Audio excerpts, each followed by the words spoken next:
One day I'm gonna be everything I wanna be. I don't let it get the most of me. One day I'm gonna be free. I wanna be everything I'm gonna be. My future right in front of me. One day I'm gonna be free. I wanna be free. Then let me be free. One day I'm gonna be free. Mentally, physically, emotionally, spiritually. Yeah. One day I'm gonna be free. I'm standing at the crossroads, feeling like a lost soul. Don't know where I wanna go, but all I know is I wanna be free. They're telling me to let it be, but that just ain't in me, no. Jealousy and envy, but all I see is I wanna be free. See everything I wanna be, exactly what I'm gonna be. Don't let it get the most of me. Eventually, I'm gonna be free. See everything I wanna be, exactly what I'm gonna be. Yeah. One day I'm gonna be free. I'm gonna be free. Let me be free. One day I'm gonna be free. Mentally and physically, emotionally and spiritually. Yeah. One day I'm gonna be free. I told them take their aim off me. Stop trying to get a name off me. If they would just let me be, I'm gonna be free. I told them take them chains off me and throw away the locks and keys. If they would just let me be, eventually I'm gonna be free.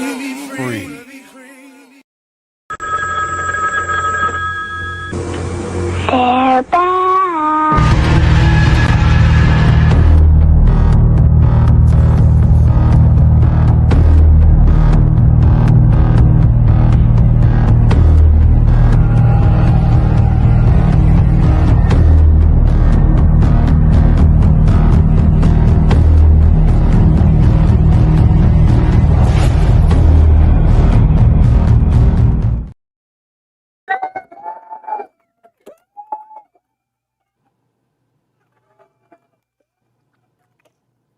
What up, though? What up, though?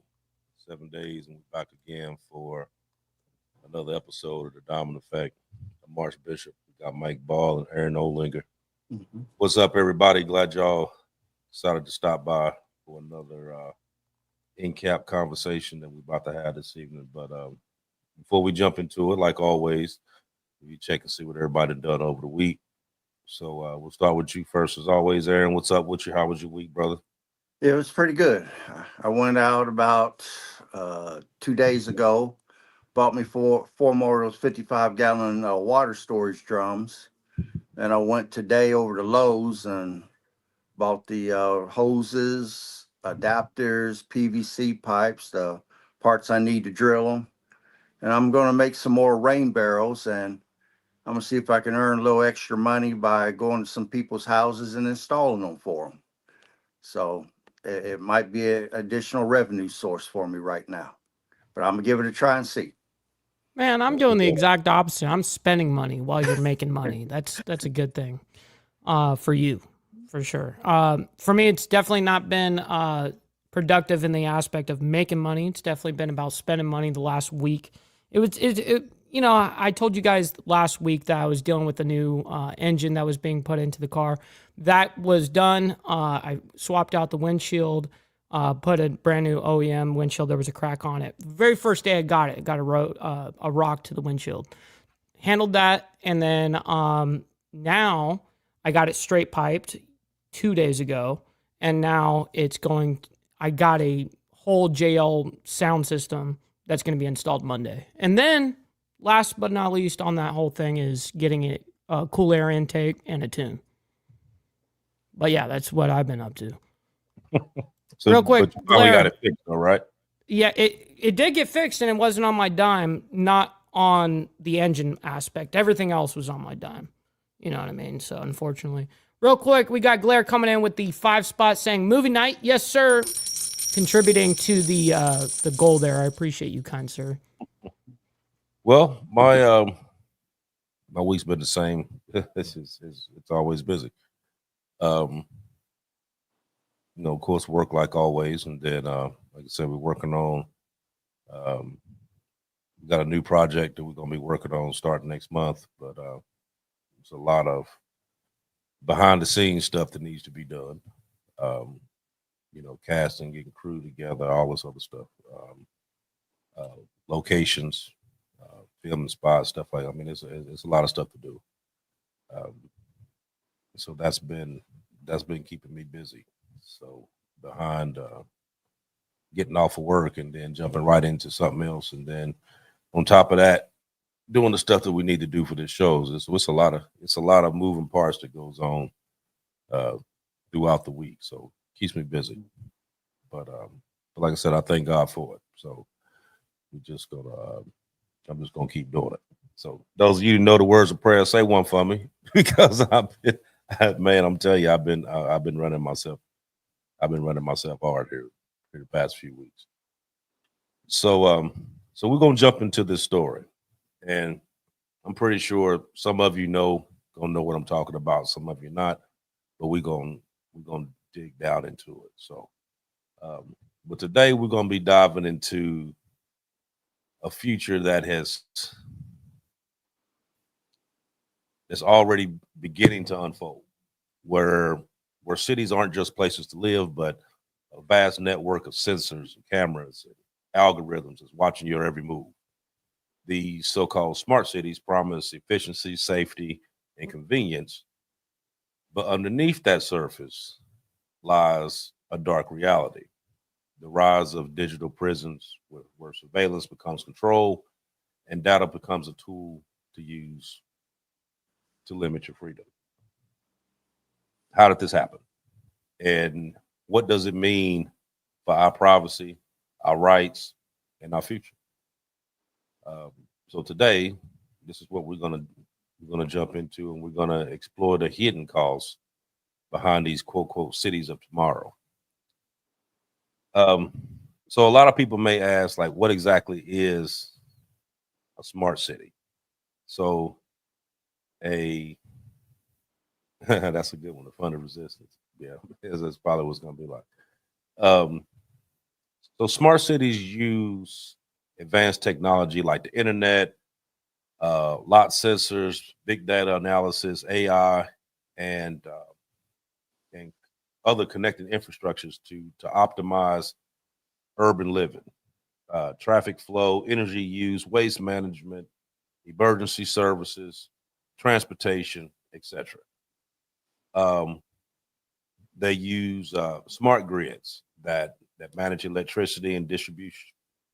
They use lot sensors for real time for like air quality, noise pollution. They do street light where it adjusts the lightness and darkness depending on who goes by, whatever. But it also does a lot more. They do like license plate reading. They track vehicles in real time. The CCTV and AI cameras that does AI facial recognition and behavior detection. The list goes on and on. So this isn't a new thing though, because we've been hearing about these quote unquote smart cities for a while. They're actually building one in Saudi Arabia right now. it's monstrous. It's actually, what is it? They said by the time they finish, it should be able to hold like 9 million people. Damn. Where there's zero cars. There's no cars in it whatsoever. 9 million with no cars? I mean, 9 we're talking million people. that's a Los cars. Angeles right there, city, the city itself. Mm-hmm. Wow. But how it's set up, it's like it looks like a straight line is what it looks like, but it goes over mountains and the whole bit. But they have it set up to where it's like on the outside of it, it's like a box. It's like a long rectangular box. It's mirrors on the outside of it that reflects the heat and all that. But it's just huge system that's that is set up inside of there. So it's not like a regular city that you would normally be in. Matter of fact, I got a video on it that kind of talks about this mega city. I want y'all to take a look at it. Nice. This is the biggest and most expensive project China has ever taken on Saudi Arabia's future city. With a budget of over $450 billion USD, this megacity stretches 170 kilometers, about 105 miles, through deserts, mountains, and canyons, standing 500 meters tall and 200 meters wide. It begins at the Red Sea and reaches deep into the interior of Saudi Arabia. The entire city is enclosed in massive glass walls that reflect sunlight and desert heat. It's designed to house 9 million people, powered entirely by renewable energy, solar, wind, and hydrogen. No cars, no roads, zero emissions, zero pollution. Transportation will rely on AI-powered drones and a high-speed underground rail system reaching speeds of 310 miles per hour, 500 kilometers per hour, meaning you can travel to any part of the city in under 20 minutes. The upper levels are residential, the ground level is entirely green and pedestrian only, and underground lies a full commercial and logistics system, including the transit network. Originally announced in 2017, many thought it would end up like Dubai's failed World Island project, abandoned after the 2008 crash. But now, with the Saudi royal family turning to China to build it, the story may be different. The city is expected to be completed by 2030. If successful, it will be 3 times the size of the Netherlands and may change the way we think about cities forever. Man, $450 billion ain't enough for hydrogen and wind, just for energy. That's a huge cost. It's probably $450 billion just in energy. Right, you would think. Now, like when I seen that, I was like, okay, so, but I've seen many things that they have been talking about building that for past couple years, that they've been talking about doing that. Yep, I did a show about it about a year ago, right when I moved here. I did a whole show on these smart cities, and it was a radical concept then, and it still is radical now, but it's totally obtainable by these countries and even us here, you know. Right, and you know, like here, they're actually trying to put a lot of this stuff in here, but they're doing a lot of the high-speed rail systems and all that stuff. Mm-hmm. But there were, but from what I gathered, the government has actually been giving these actual states, U.S. states, anywhere up to $400 million to put in this smart city initiatives that they've been doing, and a lot of it consists of a lot of the camera, the CCTV, the like over in California now, how they having the remote cars where they use them for like taxis and stuff now. Have you seen those there? The remote cars? Yes, I have. I've been hearing about them. Yes, they've been doing that. Like when they first started, they had some issues with them because like some of the cars would just pull over and just stop, or wouldn't run, or then they had some issues with them running into like just random stuff. But I think they went through and kind of got a lot of that stuff worked out to where it's actually being used. They actually have semi trucks that's Yeah. running the highways right now. That's just AI powered, which I think is scary as hell because I wouldn't, I mean, I don't know how that would be trusted for real. You know what I mean? I really don't. But this is stuff that they're doing, and then you have like a lot of these tech giants like Palantir and Google and IBM that's been collaborating with a lot of these governments to build and operate these surveillance platforms.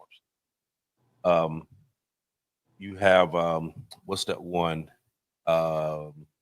Sidewalk Labs that's in Toronto. That they had this whole planned extensive data collection thing, but they ended up getting a lot of backlash, from the people in Canada because of privacy concerns, and then they ended up canceling the project because everything from your utility meters to your phone data, your public Wi-Fi usage, transmit cards, biometrics, social media, everything gets gathered. Totally. And sold. Right. Which would be like, to me, I would think that would be like a clear violation of your privacy. You know what I mean? But We accept but all all those the- rights. We accept Yeah. them. Scroll Right. down, accept service. Damn, dude. exactly, and that's generally how they get you. You know what I mean? When you jump on a lot of these apps and stuff, you're not sitting there reading what all's going on. You just hit accept True. so you can get into it, not realizing what you actually giving away.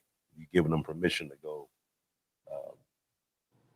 through your stuff. You're giving them permission to know your business, and when they remember back last year when they passed that Restrict Act, that too opened it up On a big scale. I mean, Right, we thought what was it, the Patriot Act? We thought that was like bad, but the Restrict Act is that times 100.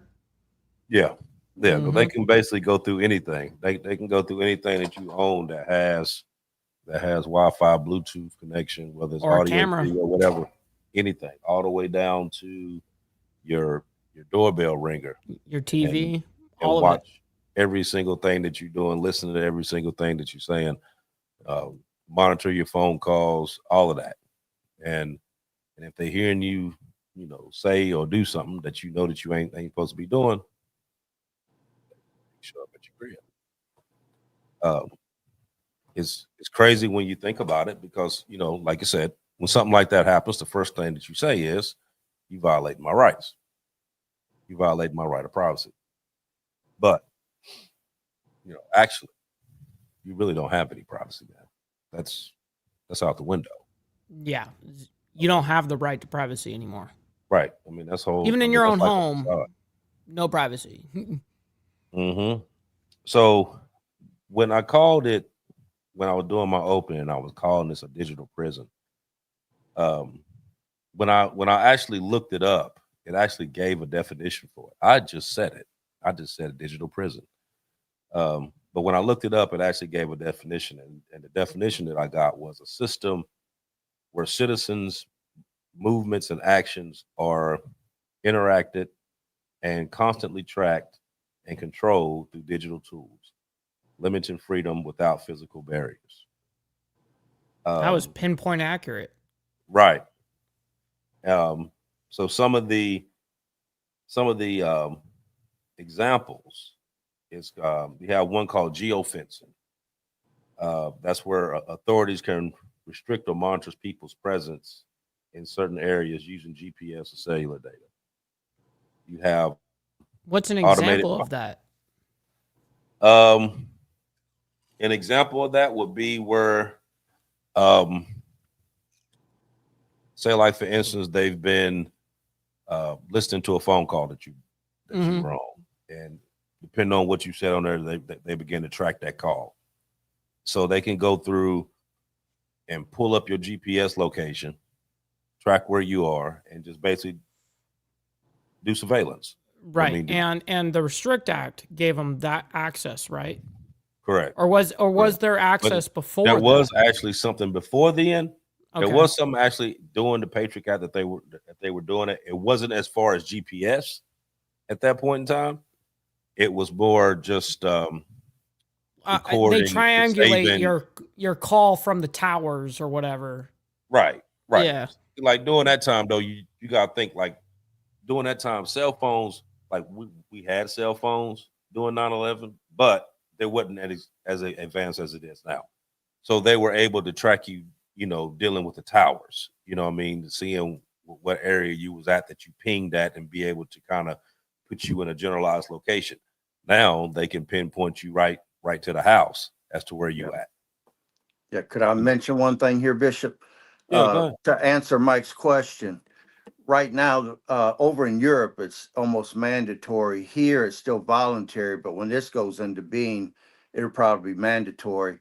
They're chipping people with these little computer chips that are about the size of a grain of rice, and it has all your information ingrained in it. It gives off a signal. They will be able to follow you 24 hours a day, anywhere you're at. They're going to know where you're at after they chip you. Wait, it's a real chip for real? Yeah, it's I a thought it real was chip. like a watch or They something like stick it. that. They stick it in the web part of your What? thumb. They give you a shot. That chip goes in. Now, some of the CEOs has it, and there are some jobs here in the United States that has it where you just wave your hand over, and the gate will open up and let you in, and it clocks you in for work. And you wave your hand over the panel, and it clocks out there. That's already going on.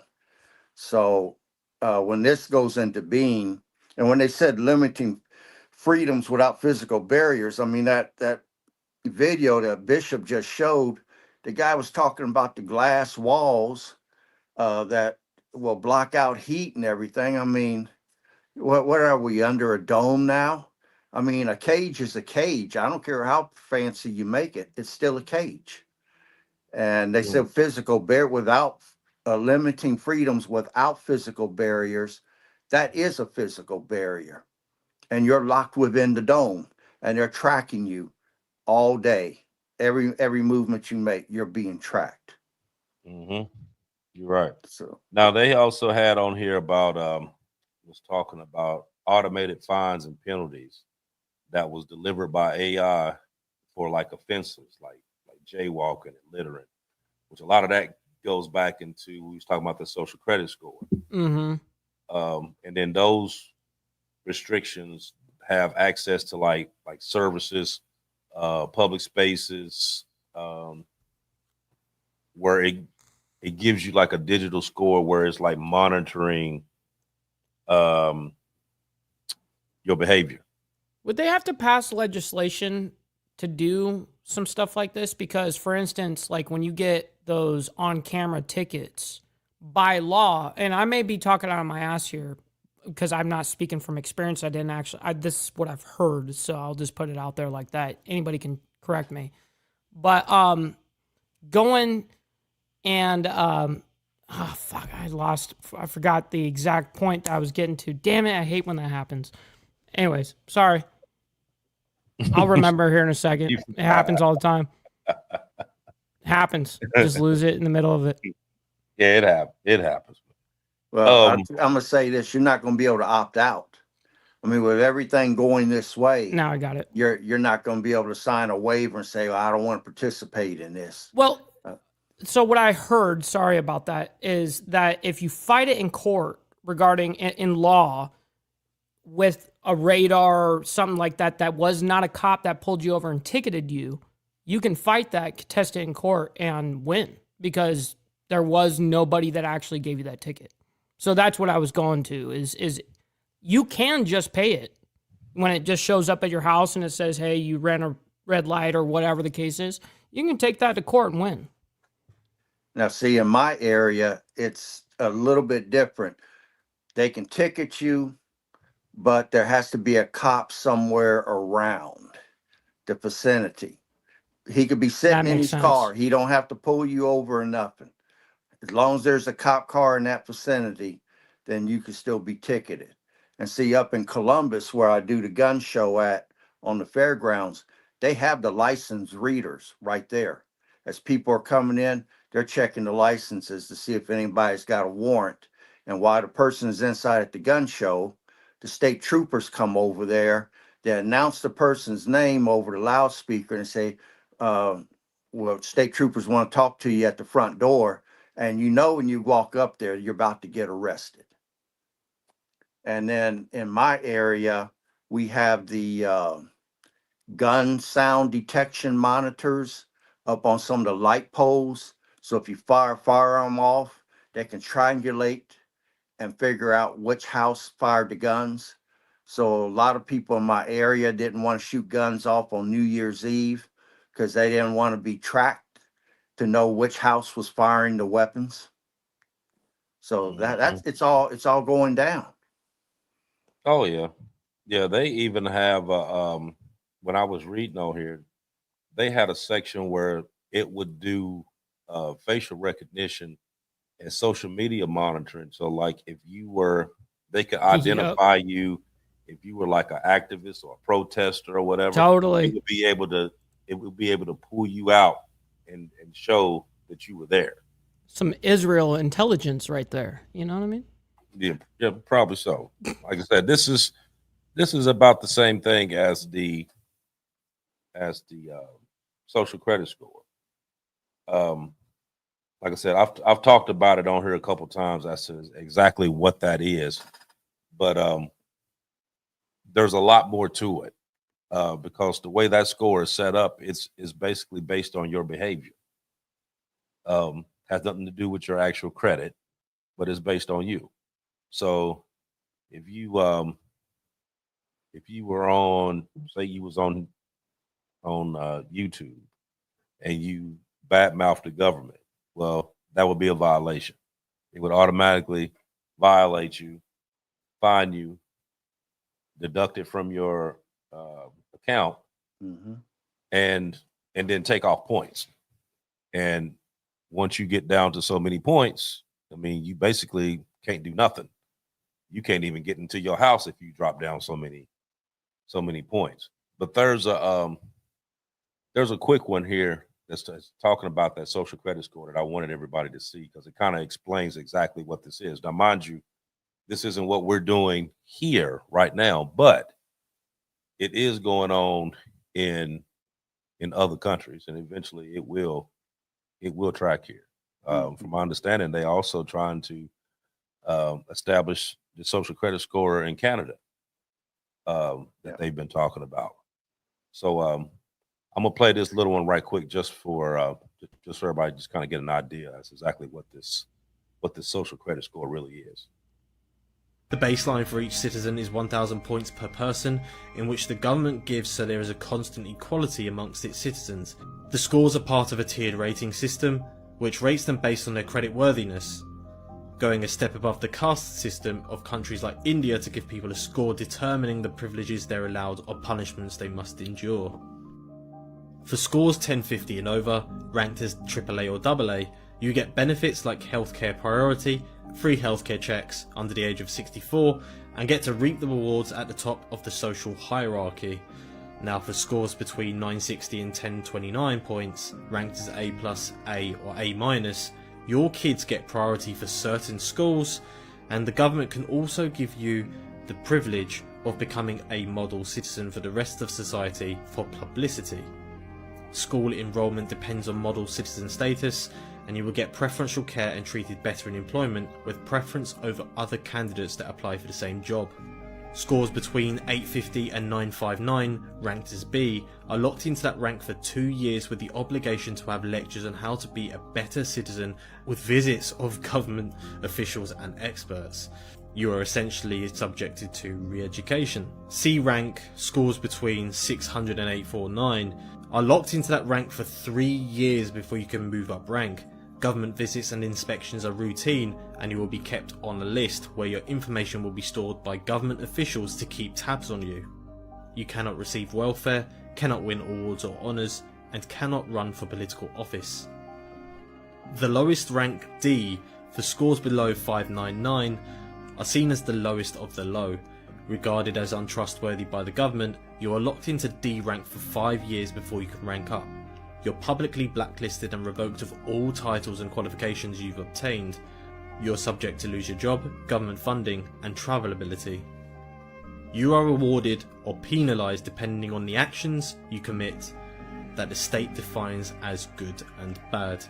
For example, talking negatively about the government or an official on social media will have you lose a lot of points.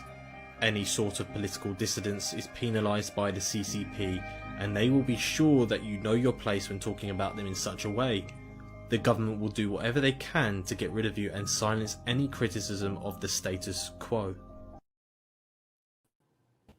Well, that's what happens when you're a communist. Well, you Yeah. heard him say that that brings back the caste system. I mean, my parents sent me to private school when I was in grade school and things.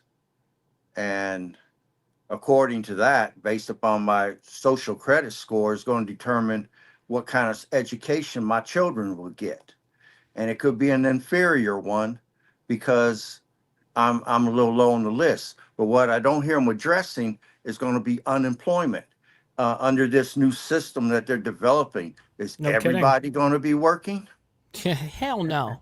Because you heard them say there ain't going to be no welfare. So they're going to have to provide for those that ain't working and provide a credit score for them, which means they're not going to get very much. That's the reason I said I don't understand why people are going for this. They know anything about the book of Revelations. They know anything about sovereignty, your rights, sovereignty of a nation.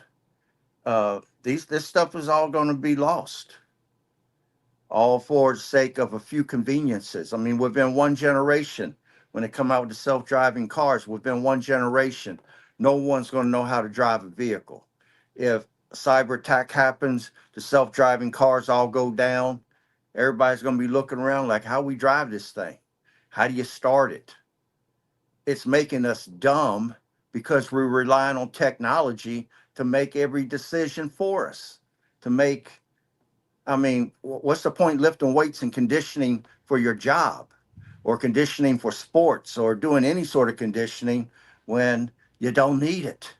Are we in Because this phase right now? AI is going to make it all convenient for us. This is kind of like the start of watching all of this, isn't it? Like we're watching AI Yeah. come out, roll out. But autonomous things. overseas, it's more the main thing. Because overseas, True. in some of them states, you have to be computer chipped at birth. That's They crazy. don't have that here, but it's coming here. And when Bishop shows that map of them states, you're going to be really surprised because I know I was. There's a lot of these countries say just like China and over in Australia kind of adapted over this. It's kind of moving this way. Now, like I said, I seen a thing today where it was talking about that Canada has also started to adapt with some of these practices. I didn't get to see exactly which ones that they were doing, but I did hear that Canada was going to start this smart city initiative. My question is that it's like, okay, I understand that with technology you have to adapt with it as you go. I get that. Can't help it. But I'm also a believer of if it's not broke, don't fix it. So why is it that now this is, I remember back when I was in school and going through social study class, and and one of the things that you would learn when you're going through, and it was like this is the government for the people, by the people. Why is it that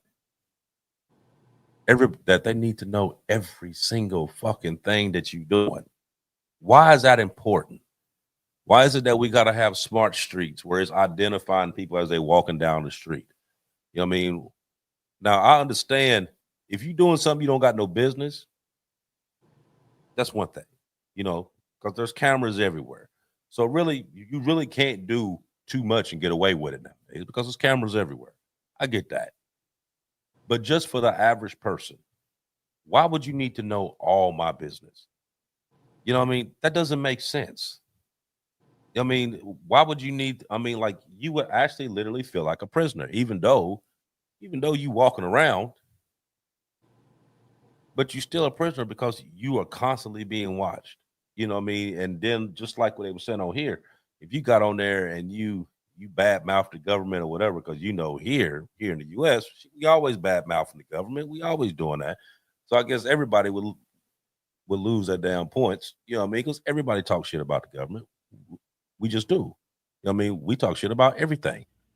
They Talk even shit about them every day. right. They even had things on here where if you were on social media and you said something about someone else that wasn't true, you would lose points on your social credit score. Like, damn, That's crazy. I mean, like, how nosy can you be? Seriously, On how a nosy can personal, you be? yeah, like this is between Right. me and him. Right. Like, I can't say nothing. You know what I mean? I can't say nothing. I can't express my feelings. I don't got freedom of speech. I don't got freedom to do shit. I might as well just sew my damn lips shut and just walk around. You know what I mean? Because I'm not getting anything. I can't say anything, or it's going to go against me in some kind of way. You know what I mean? But another question that I'm asking myself is that who actually owns all this data that they pulling up? Is it the government that owns this data? Is it these companies that's coming up with all these different programs and algorithms and all that? Who actually owns this It's stuff? got to be the government when it's reduced. It's got to be. You know, maybe after these third-party companies purchase your data, then it's probably in that crazy long contract when you accept shit that it's eventually, you know, it's by or monitored by the government or whatever. It's got to be. Yeah, I have no clue. Like I would think it would probably be a mixture between the two. That the you know, like they would collect it, and then there has to be a like some kind of like integrated server or something to where it's fully accessible for the government whenever they want to use it or whatever. But it's basically like this program, but they're using it. I mean, I don't know how it's set up. I just think it's wrong altogether to be, you know what I mean, for somebody to be that much into your business. You know what I mean? Like, I'm still not understanding that. You know, like why go through all that? I mean, technology can advance and do whatever it wants to do, but it don't need to know my business in order to do it. Pull up that one picture that I was showing you, Mike. Yeah, I got it right here. Now these are all the states that are currently right now receiving money from the government to start this smart city stuff. So wherever you at right now, like Aaron, you in Ohio, so you got Akron, Canton, Cleveland, Columbus, Toledo. Let me see, you in Alabama, Mike. So you got we got Birmingham and Montgomery. Both of them. I'm surprised that there's one city above us that's really big, just almost as big as Birmingham. It's actually growing faster than Birmingham. It's Huntsville, Alabama. I'm surprised that's not on the list because that's like the big money spender and all into technology. But it's two major cities in Alabama. Mm-hmm. Now these are just the cities as of right now that we know of that's participating in this smart city initiatives, challenge, whatever we want to do it, however you want to call it. But like I said, when we sitting here talking about this, like I said, a lot of people don't even know anything about this.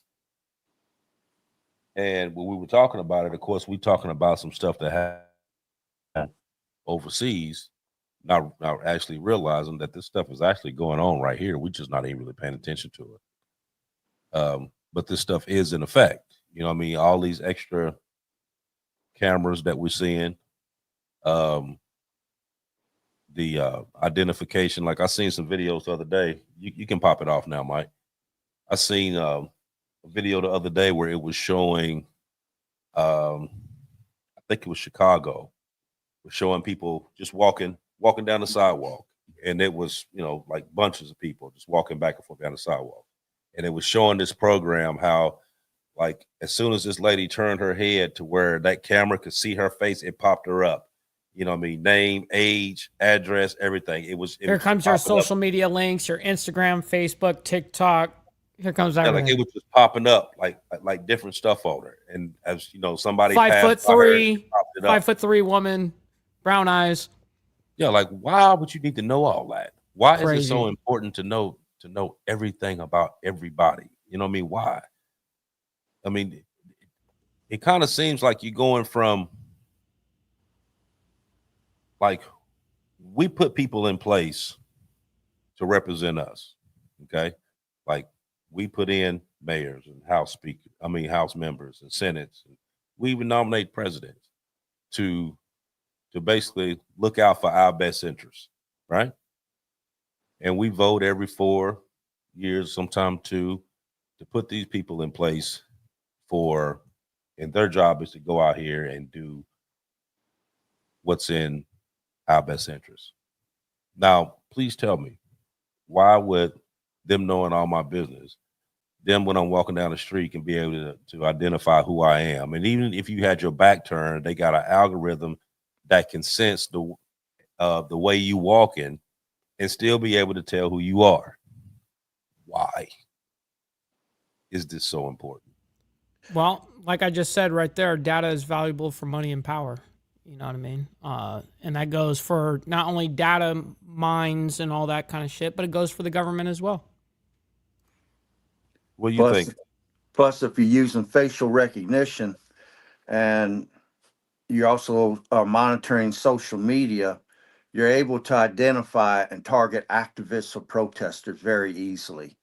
You'll know where they live, you'll know who they are, you can go pick them up. I mean, again, it's control. And then you can also track the movements and communication of your political opponents.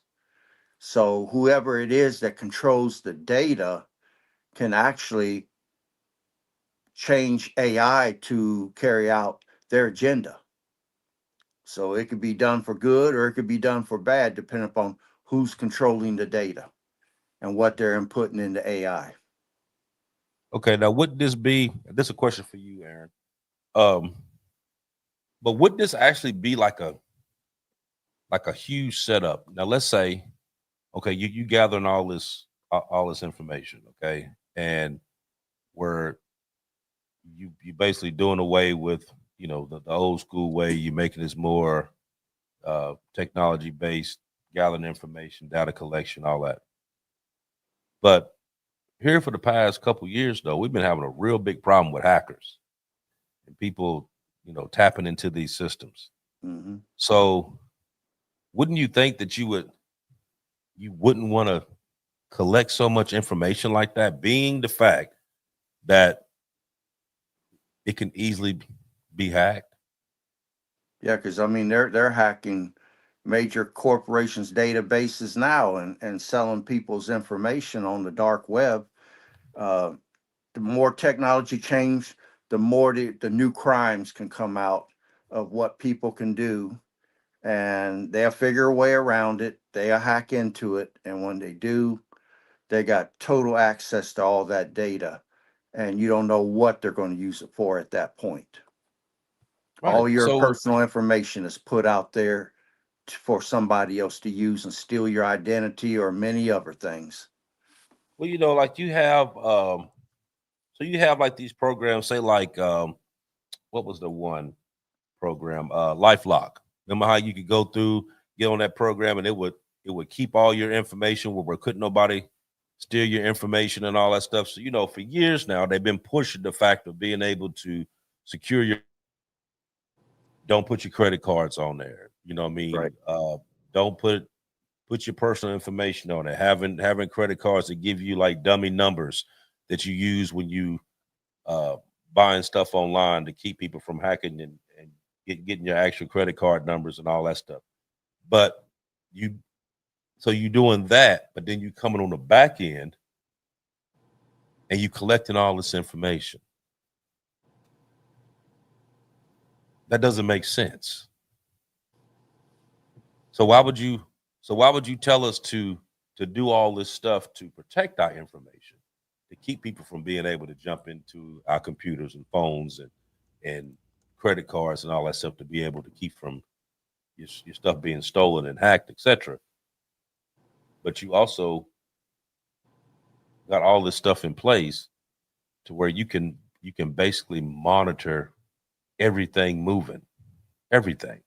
Not only monitor, but AI can predict your responses Yes. based upon the patterns and habits that they see, and it detects in you. It can predict everything. And then they claim one of the benefits for having it is it can allocate law enforcement to areas that they would consider to be higher crime, or a crime that they think is about to be committed. But I would have a problem with that, because if I have a certain amount of police presence patrolling through my neighborhood and certain times of the day, that presence is going to be pulled. Sooner or later, the criminals are going to see the pattern, and they're going to start hitting the areas with the lower police presence. So to me, this is pure speculation. It's conjecture. They don't know for sure. They're hopeful that it's going to do all these wonderful things. But then what are people willing to give up? Their sovereignty, their freedom, their privacy. Is it worth all that just for an ease of convenience? And I would say no. Hell no. Yeah, because that's exactly what you're doing. You basically giving up everything. You know what I mean? Like nothing is yours. Right. You know, which kind of goes back to one of the things that you kept saying that they were talking about with the WEF, that you will own nothing and be happy for it. Right. That's kind of what all this really is. You know what I mean? It's like it's one little thing at a time. Yeah. To where eventually you have nothing. You know what I mean? And, You don't even have your own identity. right. And we showed that in the last show when we put up that chart that showed how the middle class was being attacked. And even Mike said, I thought the numbers would be higher. No, it's the frogs in the pot. They're turning up the heat just a little bit each year that goes by. And pretty soon the water's boiling. You're cooking the frogs. The middle class gets eliminated. They come with some sort of engineered collapse of the dollar. And now to get relief, everyone's going to have to go for these central bank digital currencies and this new world system and all this crap. They're not going to have any choice. Yeah, I wouldn't feel comfortable. Like if it was an actual smart city that I was in, I wouldn't even feel comfortable being there. You know what I mean? Just because of the constant monitoring, that would feel invasive as fuck. Hell yeah. It just all of a sudden a warrant's out for this guy's arrest in California. You know what I mean? Like what the? And just a blatant misuse of my personal information. You know what I mean? Like none of that makes sense. So this has like some serious human right concerns. Right. Your freedom of expression, freedom of movement, data privacy, due process. I mean, critics argued that like if it's implemented, that this system can quickly lead to like a totalitarian control type deal, which it actually could, because they own everything that you have, especially where there's no checks on who sets the rules and how this data is being used, because you have no clue what they're doing with it. It ain't like they giving you as to what they're using your data for. They're using it for whatever. You have no clue what they're using it for. Yeah, that don't work anymore. That's about to be done. Yep.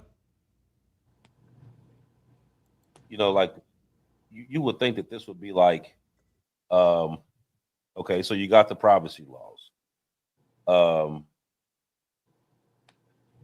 Then you know there's going to be some type of government overreach or abuse. You know that's going to happen. You got a risk of false data, unfair blacklisting, that could happen because you see on the one video, you know what I mean, they can completely blackball you from everything. Bro, it'll mean, say just from- he's not allowed in bars anymore. Right. Period. Like, And all you of a sudden, the can't buy bar's food. camera just pops Yeah. up. They don't even tell the bar. It's going straight to the government. They just show up, arrest your ass. Yeah. Then you got the I mean, I could say this one. I know Mike, you will understand this one. The whole algorithm bias thing. You know what I mean? That happens all the time. It happens on both sides. It happens all the time. It does. And then Just depends who is in power at the time. That's really Right. what it is. and then like with the social score, I was thinking that when I was thinking about that, it was like that seemed like you had like a two-tier society, like the trusted versus the untrusted, based on what the government felt, whether you were trustworthy or not. You know what I mean? So how could you go by an algorithm, or for the fact that, you know, I'm not gonna go to the top of the street and walk across like everybody else. I'm just gonna cut between these cars because I'm not doing all that extra walking, and my score is down low because I was late on a bill, and I jaywalked a few times, and I may have said F the police a few times, and now my credit score is shit, and I can't get a pack of Skittles on credit. Not only that, Fuck as 12, an by the way. elderly But just, person, yeah. well, let me say this: as an elderly person, according to your credit score, from what that guy said earlier, that's going to affect your quality of life. It's going to affect your education. It's going to affect your health care. So, you mean if I got good insurance right now and I can go to the best hospital and get cured, if my credit score is low, now you're going to designate a low income hospital for me to go to that the care is going to be crap? I'm not comfortable with none of this. That's the reason why I know they got to get rid of my generation. And then some of these young guys, they'll go for this crap. But no, hell no. Mm-hmm. Yeah, I had I wrote up a cons list just for the cities here in the U.S. that we've seen on that list. So I wrote up how many of them is it here? Not that many. Like 5 or 6. So here's my con list. See, I'm gonna read through all of it and then see if you agree, disagree when I add something to it, whatever. So my con list for the smart cities of America: privacy risk and mass surveillance. The first one. Constant monitoring via cameras, systems, sensors, and apps could infringe on personal privacy. Data collection without explicit consent or transparency. Potential misuse of data by government and corporations.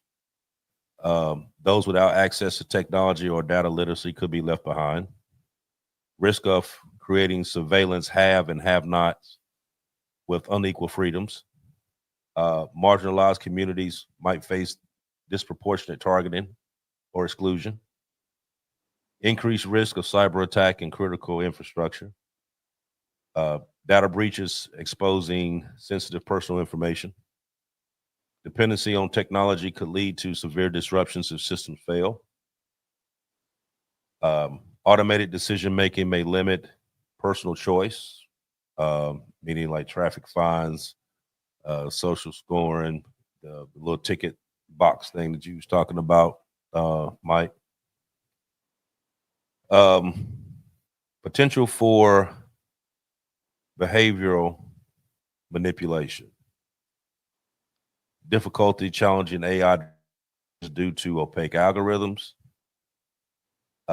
Private companies may control key urban infrastructure and data. Reduce democratic oversight over surveillance programs. So what's the pros? Just convenience? Well, I got some pros too. Well, Read the yeah. pros. And the risk of smart cities serving corporate or political interests over citizens' rights. That was my cons. Now you want to know the pros? I got a couple, not a whole bunch. but a 2, couple. 3. No, I got like 4. I got like 4. the pros I have improved efficiency and convenience. Smarter traffic lights reduce congestion and commute times. Optimized public transportation systems with real-time updates. Automated waste collection and energy management to reduce costs and environmental impacts. Faster emergency response through connected sensors and data analysis. That's a good point. Crime prediction and prevention tools may reduce certain crimes. Right. Improved disaster management through real-time monitoring and natural hazards. Smarter grid and system optimizers for energy use, lowering carbon footprints. Man, these are all good points. Better water management reduces waste and protects resources. Air and noise pollution can be monitored and addressed more efficiently.